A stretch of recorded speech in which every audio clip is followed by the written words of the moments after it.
2 states which are going to the elections, and 100 rupee per quintal, that's the MSP hike that they're getting. That should be good news for farmers there. All right, our guests are there: Mayuresh Joshi, Avinash Gorakshakar, Manas Jaiswal and Imtiaz Qureshi. Our viewers are waiting for your calls. Let me start off with Avinash. Yeah, good morning. We have 3 investment calls. The first one is on RBL Bank. We believe that within the private banking space, this is definitely one of those banks which have got a very good quality loan book and where the growth potential is very good. We have a 1-year target price here for the stock at around 425. We also have a buy on LIC Housing Finance. We believe that within the housing finance space, this is one of the second largest housing finance companies with a very strong asset book, very strong quality of borrowers. So clearly from a longer term perspective, over the next say 12 months to 15 months, this can definitely grow quite significantly. We have a target price of 550 here. And the third stock is Syntex Industries. We have already mentioned it earlier on your shows. We believe that it is a very good restructuring kind of story. The business is going to be demerged into 2 parts. We have a target price of 105 here. All right, Imtiaz Qureshi, what are your top picks? Very good morning. I have 3 buy calls and mostly out of that 2 are from mid caps. One is Alstom TND, and we have seen a very good recovery from the last sessions and couple of trading sessions, and almost what we can understand from the technical point of view, there is a RSI rebound positive divergence coming for Alstom TND. So we can buy with a stop loss of 315 for the target of 441. The next stocks is Whirlpool. Again another mid caps looking very much attractive. Last session on the closing time we have seen a very big spike coming in the Whirlpool, and I think so this spike will definitely continue for another couple of trading session. Buy with a stop loss of 880 for the target of 1030. And the last would be Bharti Airtel. Similarly structured the way we had seen in most of the telecom sector, that we have seen the meltdown. From there we are seeing the retracement right now starting again. So 284 would be the stop loss, and higher side expecting 355 as a target. All right, we also have with us Mayuresh Joshi. Mayuresh, what are your calls right now? So Anand, I think with the kind of disruptions that we probably expected to witness, specifically in terms of the demand side from a short-term perspective because of demonetization, our own sense is that it makes better sense at this point of time to stick with the pharma sector and select a financial space. So within the pharma sector itself, I think the top-tier pharma names is something that we continue to like. The issues related to FDA, the remedial cost associated with the same, have taken a toll on their balance sheet, and that again would largely be factored in for FY17. But beyond FY18, as these issues become less pronounced, my own sense is that the earnings growth will be quite stupendous for top-tier pharma companies. Again, the kind of pipeline that they've got, the kind of R&D spends that they've done, I think that gives a huge impetus in terms of re-rating, in terms of earnings growth going ahead. So pharma is something that I'll be extremely optimistic about. And again, I think the private sector banks and selectively the larger public sector banks, with the entire demonetization drive, I think we'll definitely see an uptick happening on the CASA front. What it also gives them access to is low-cost deposits. All right, interesting. I noticed you're not saying stay on cash. Cash is a bad word right now. All right, Manas Jaiswal, your calls. Good morning. I have 2 buy calls and 1 sell call. First is a buy call on Bank of Baroda, because most of the PSU banking stocks are looking strong on the chart. And we have witnessed a smart rally in Bank of Baroda in last 4 trading sessions, but yesterday it broke the resistance of 170, 172. So now possibility is high that this rally will continue in Bank of Baroda, and it can test 195. So one can buy it with a stop loss of 165.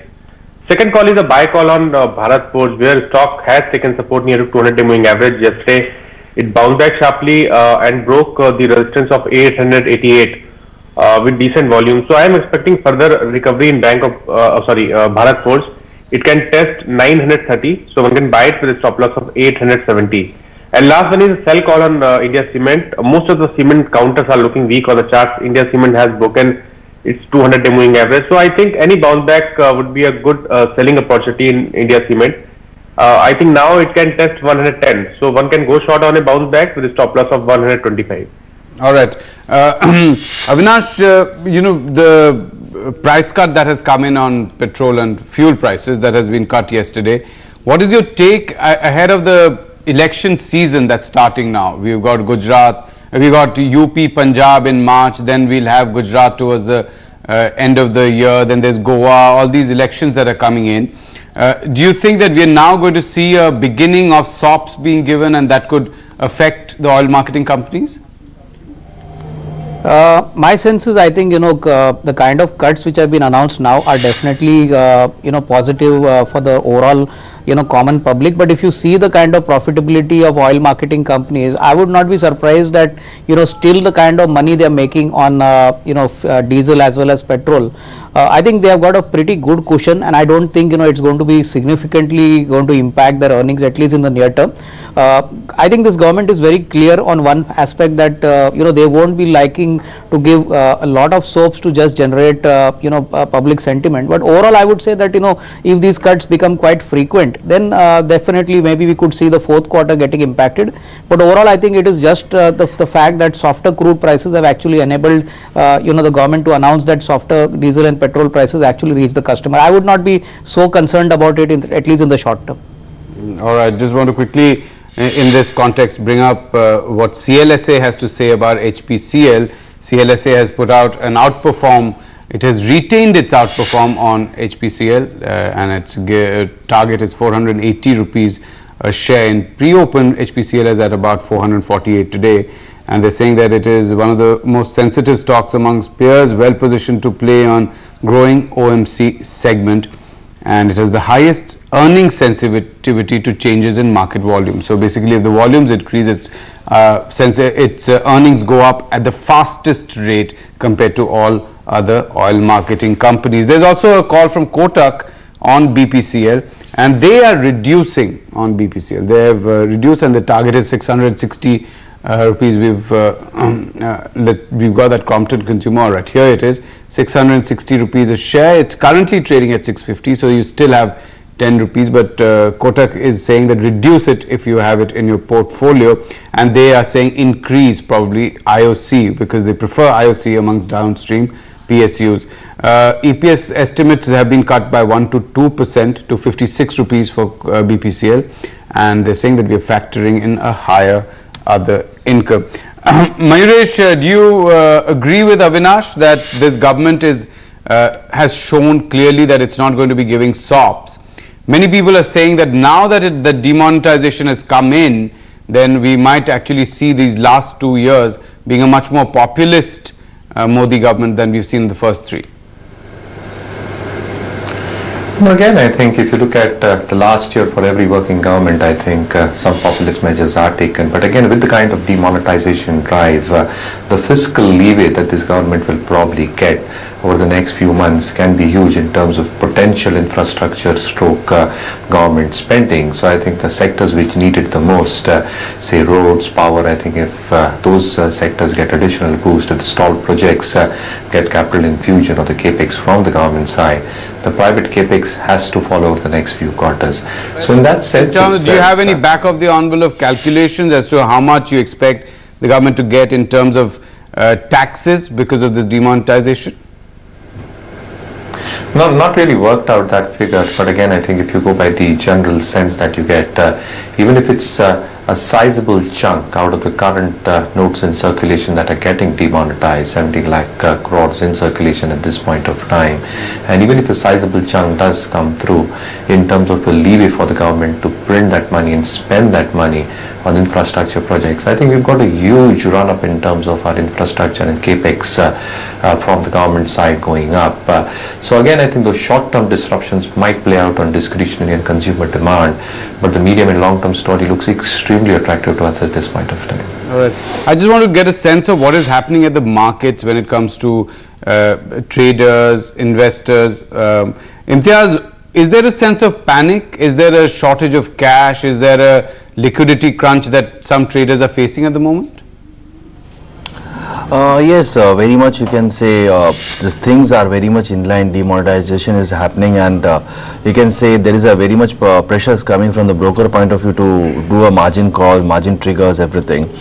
But if I see technically, we have seen the downfall after that on Thursday to Wednesday, Thursday we have seen the rally.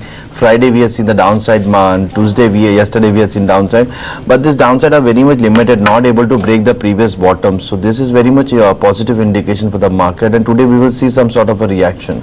So definitely all these factors you can say are very much short terms. I think so the things will get streamlined in 1 or 2 weeks of time frame. Till the time I think so the market will remain in the broader range 8500 to 88,000. This would be the broader range for the entire November series. All right, quick 30-second answer, Manas. Cash crunch in the markets right now? Definitely cash crunch in the market, but technically I think till Nifty is trading below 200-day moving average, the trend will be negative, and any bounce back would be a good selling opportunity. At least you can expect the target of 8,000, but if it breaks that, then definitely you can see the target of around 7,900 or maybe 7,890. So we expect an opening today closer to 8,200. 8,205 is what was the Nifty pre-open closing. But once that happens, we also expect some sort of selling pressure coming in, because people would probably want to square off their positions as they come in. All right, about 3-4 seconds left for the markets to open right now. Let's just look at what the first trades look like right now. All right, we're not being able to show it to you right now, but I'll just quickly tell you the biggest gainer at this moment is ACC. It's up about, Asian Paints now up 3%, Hindalco Industries up 2.9%. The Nifty is trading slightly below 8,200. Hindalco Industries up 2.8%. We've got that news about Holcim increasing stake. Tata Motors recovering 2.6%. ICICI Bank now up 2.6%. ACC, the sell-off in cement, actually now we're seeing a recovery there. There you see SBI up 2.2%, Tata Motors 2.2%, Axis Bank flat. Everything is in the green today. Hindalco 2.6%, Ambuja Cement 1.3%, GAIL up 0.1%. Asian Paints, which saw that sell-off, is now back in with a bang, but there was a big sell-off yesterday.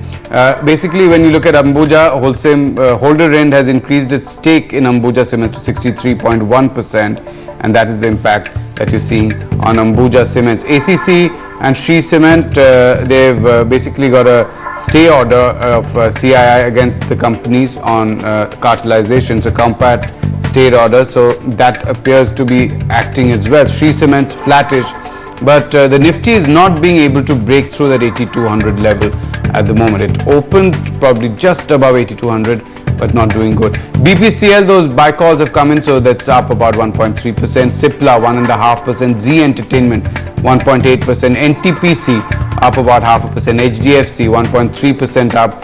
Both the Nifty and the Sensex are up about 1%. Bank Nifty is looking strong as well, 1% up. We'll try and show you the broader market picture as well on this wall, because that's probably more crucial. HUL still flattish, Bharti Airtel 1% up, Lupin now in the red, HCL Tech up 0.7%. As you said, that entire cement pack looking very, very strong. All right, let's try and get you what is the top turnover counters on the NSE at the moment. The biggest one, the biggest change out there is PNB Housing Finance. That's up 6.2%. Tata Global Beverages, the numbers came out, and Tata Global Beverages is doing extremely well. Net profit is up about 48%, although its total income is down slightly. EBITDA margins are up significantly. It was used to be about 8.5%. It's gone to almost 12% at the moment. Tata Global Beverages 5.7% up. Bharat Financial Inclusion making a strong recovery today. Over the last 4 sessions, Bharat Financial Inclusion went down almost 30% Today it's making a strong recovery of about 5% at the moment. Shriram Transport Finance up 4%. Bajaj Finserv, again another counter which lost because all NBFCs have had a bad couple of days. It was down 8% over the last 2 days. It's making a comeback. Asian Paints, yesterday it was one of the biggest losers. It was down 7.5%, and in the last 4 trading sessions it has lost more than about 16%. It's making a comeback. Ultratech 2.6% up, ICICI Bank 2.6% up at the moment. The Manappuram Finance, their problems continue. So 4 trading sessions, Manappuram Finance has lost about 28%, and today it's down about 2.2%. So among the highest traded counters at the moment, Manappuram is actually making a bit of a recovery. Out of the highest 50 top traded, top turnover counters, there are only 3 which are in the red. So this is a relatively good opening, but it's still, if one looks at the Nifty, it has actually gone down quite sharply. We expected an opening of about 8205 odd, and the Nifty has now dropped to almost immediately. There seems to have been a sell-off, and the Nifty has gone to 8170 as we speak. The opening was 8210. From there, a 40-point sell-off, and the sell-off is continuing. So people, despite those global cues, people are worried at the moment. Let's look at the broader markets a little bit if we can. The Nifty Next 50 is up 1.2%. The BSE Small Mid Cap Index 1.2%. Small Cap Index up 1.6%. And there is a bit of a recovery. Those have had savage sell-offs yesterday. Those things are looking slightly stronger. Nifty Auto up 1.3%. We told you yesterday it was down 5%. Nifty Metal up 1.1%. Yesterday again it lost 5%. And Nifty Realty, which was down by 5.1%, is again up about 1.4%. So there is, as Manas is predicting, as soon as we've seen a little bit of a recovery, we're seeing a sell-off. So the Nifty now at 8160, 8150. So it's continuously dropping. It's almost fallen off that cliff. It opened at about 8210 and went up, opened around 8205 odd, went up and to 8810, and since then it's dropped very, very sharply. Again, a little bit of buying coming in as we speak, 8165. So a bit of a recovery. That initial push, that sell-off took place. Is this going to be broadly the picture that you expect now, Avinash? That every time we see a bit of a bounce back, people who will be squaring off positions, selling because they don't know what is going to happen? See, my sense is, I think with the kind of liquidity, being affected largely because of the demonetization, our sense is that lot of liquidity which had come in the markets, through unregulated kind of means, is definitely going to be restricting the markets to go up. And more importantly, if you look at the kind of FI numbers, I think they have been on a continuously selling spree, plus the fact that a December rate hike now looks very much possible. So I would presume that at least the month of November is going to be very volatile. I would not be surprised that on every rise we could see these kind of sell-offs. And I think although valuations look pretty attractive, I would not be surprised that unless the market actually takes off 84 or 8500, only then there could be some confidence which could come back. Till that time, I think it's going to be a bounce which most people are going to use to actually exit their earlier positions. Looking at, let's just pull up Rasoya Proteins for you. This is one stock which is just 15 paise, and for 2 consecutive days it's lost 50%, and before that 2 consecutive days it was up 33%. So every day you see this happening. This is a stock which clearly has some money rotating out there, and we've heard about action against penny stocks. When you look at that, Manas, the high momentum stocks that we look at, are they going to be affected because of the liquidity crunch? Definitely, I think especially in high volatile stocks, you should be very much cautious. I think if any trade you are taking, then definitely you should keep the strict stop losses. Otherwise, you can lose big money in volatile stocks. Mayuresh, what is the picture that you're looking at when you look at smaller companies? I know the government has said that it's going to act against penny stocks right now, but there are smaller companies which are legitimately out there where their valuation has died largely because of bad environment, business environment. Is there a chance that smaller companies will also bear the brunt? Again, I think some effect is going to come down on small and mid-cap companies, and the obvious reaction is something that you're seeing on the screens at this point of time. For the overall picture, as Avinash was mentioning, because of the shortage of liquidity at the current juncture, you might see the markets volatile. You might even see a 4-5% grind down of the markets over the next few weeks. But as the market readjusts to the new situations, and as the market readjusts to earnings specifically over the next 2 quarters, my own sense is that selectively within the mid and small cap space, there are still spaces that look extremely attractive. So in the sense, I think selectively road EPC contractors which have strong balance sheet, less leverage, look extremely attractive at this point of time.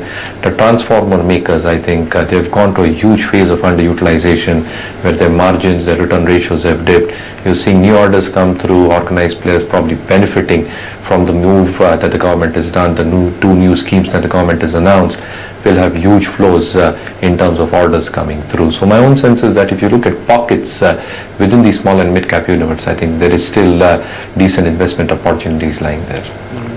Perhaps, Avinash, would you agree that this is, we've all been complaining about valuations, prices running way ahead of valuations, that the earnings picture seems to be, that's being drawn is a bit too optimistic. Now that we are seeing that correction, is this the time to start buying gradually?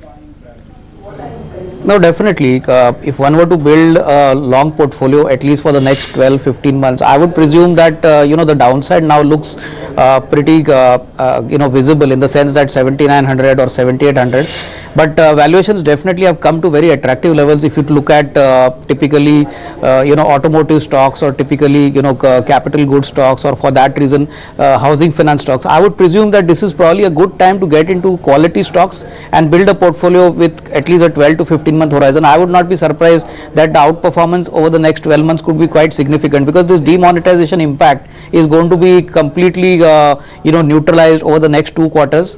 Hopefully the December quarter may not be great for some consumption related sectors where the cash component is high, but otherwise from a long term point of view, I think this is probably the good time to actually tell clients to start investing slowly and actually be ready with their cash. I mean, in case there's a further fall, I would be more confident to buy, because overall earnings growth for FY18 should definitely pick up. NBFCs, we've seen, I know you have many people are saying that there are some NBFCs that one can buy, and I'm seeing that you have LIC Housing Finance out there. But do you think we've seen some savage correction in the frontline counters? Do you think that again the correction is overdone? It's a panic that we're seeing, and perhaps now it's worth starting to buy a little bit? Now again, from the microfinance space or from the NBFC space overall, I think valuations for specific sectors, something like a Bajaj Finance, a Capital First, typically I think you need to take a stock specific view. Yes, I think valuations had definitely run up far ahead of the fundamentals for even FY18, and I think to a large extent this correction has come in probably for some sort of reason, but it has come at the right time. I would presume that wherever the asset quality is good, the loan book growth is pretty decent. I would not be surprised that maybe if one were to take a long term call, these companies would still generate a better ROI as compared to the PSU bank. So clearly I think one has to take a long term view, and I think not everything, but selective buying can definitely be done. Like, let's take the case of a Manappuram Finance, gold backed. I'm assuming part of the problem here is that there's a sense that if black money disappears, gold buying will also drop a little bit. But 25% correction in just 1 week, was it so overpriced that even a 25% correction is not good enough? I think this stock had also moved up pretty fast, and I think gold financing business, again the kind of asset book which they build, I think is extremely volatile.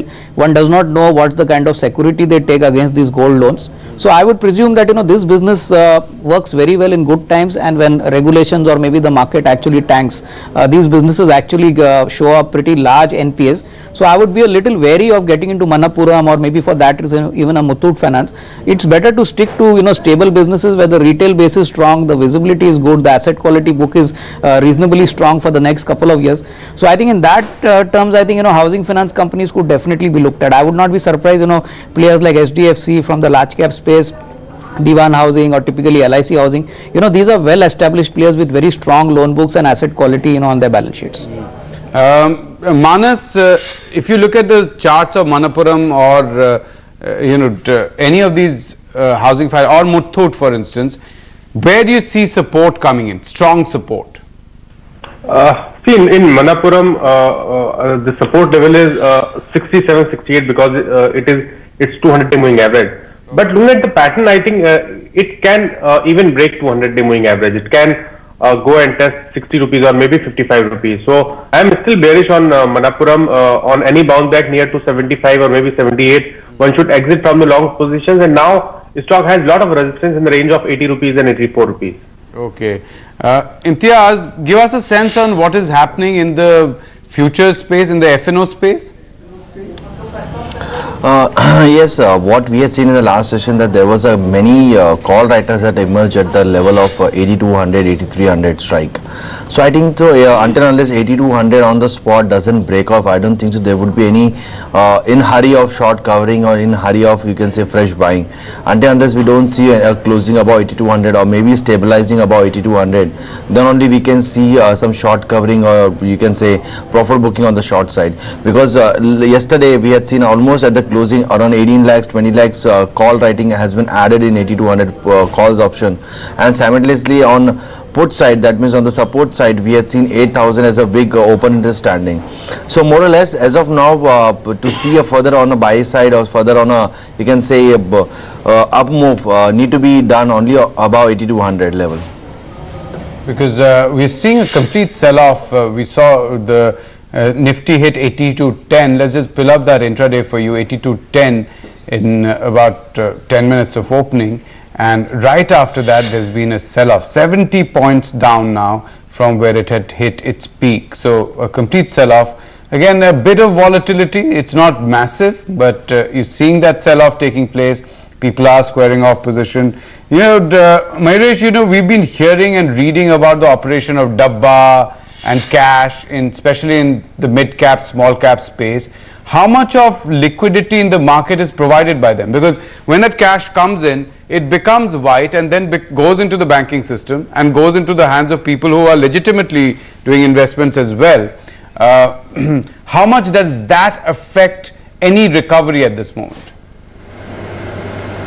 Not sure of how much actually is there in the system, but largely if I would put it the other way around on it, my own sense is that the market is now very well organized. The KYC norms, the compliance requirements that brokers have to adhere to, I think the kind of money comes through into the markets, I think it does come through legitimate means. Unless you have an authenticated account and an authenticated bank account to support your transactions, I think brokers are not existing or accepting. So I think outside this framework, not really sure, and largely I think this is the take. If you assume the organized market, which is very well organized as per SEBI rules, I think there is very little money of black money probably coming into the market through the organized means. So I think from a DARPA trading perspective, not really sure at this point of time. Manas, what is your sense? How much of cash operations actually took place at the margins of the market and therefore was coming into the mainstream from the margins, and as it dries up, how much actually becomes the, what impact does it have on any recovery? See, it is really difficult to say, but definitely it will affect the market. On higher levels, I think one can book profit near to 8200, 8300. It is really difficult to say how much effect this matter, how much effect on the market, but definitely the market is weak and any bounce back would be a good exit opportunity from the long positions. All right. Thank you, gentlemen. But before I let you go, I just need to take your disclosures. Let me start with Avinash Gorakshakar. Avinash? Yeah, I think whatever stocks we mentioned today, there could be positions where our clients may be having positions. On an individual level, I don't have any positions in the stocks mentioned today. All right. What about you, Imtiaz? Personally not holding any of the positions, and we don't have any positions of whatever the stocks we had discussed. Manas, your disclosures? No personal holding in these stocks, but we have recommended these stocks to our clients. Okay, and Mayuresh, finally you. No personal holdings, but again I think we might have discussed all these stocks with our clients. All right, thank you so much, gentlemen, for joining us. It was a strong opening, but since then we've lost some of those gains. But let's wait and see if there's going to be some amount of money coming in. Sometimes what happens is that long investors like LIC, government-based investors, they come in to support the markets when you see